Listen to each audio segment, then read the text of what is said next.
Okay, this is a treatment using a thumb contact on the spinous process of T1, T2, T3, or T4.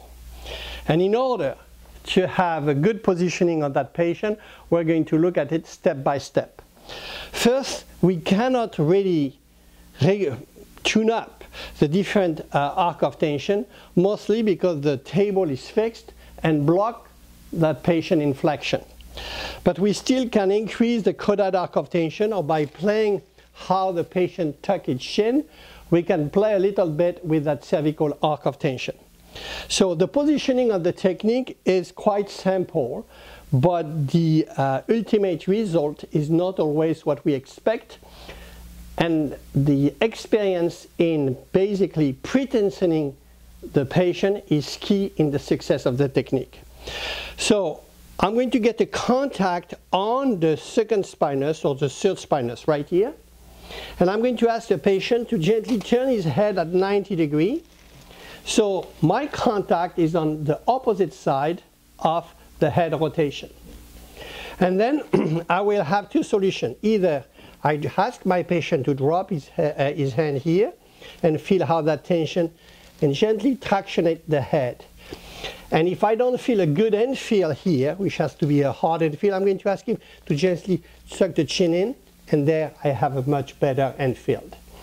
And my thrust will be directly from lateral to medial, and at the same time I will have a cephalad traction of the head, pulling like that. Now, I can increase the cephalad arc of tension by slightly tucking the chin in. Not too much, otherwise it's going to go way down and lock the area that I want to treat.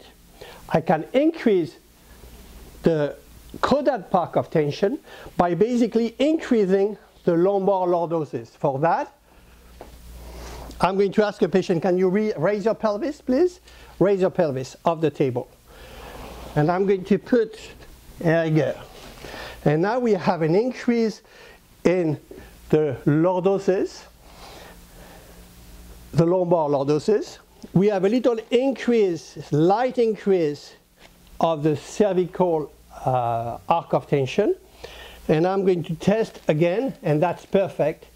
And that treatment is going to be a traction for roughly 50% of the thrust, and a push for the other part, 50% of the thrust. So it's going to be this movement.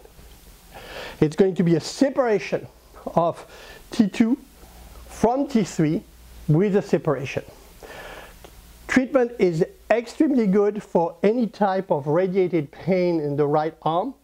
Even so, we treat an area where the plexus, the brachial plexus is not directly involved. So why do we have an effect in the arm when we treat this area? Probably via meningeal tensions.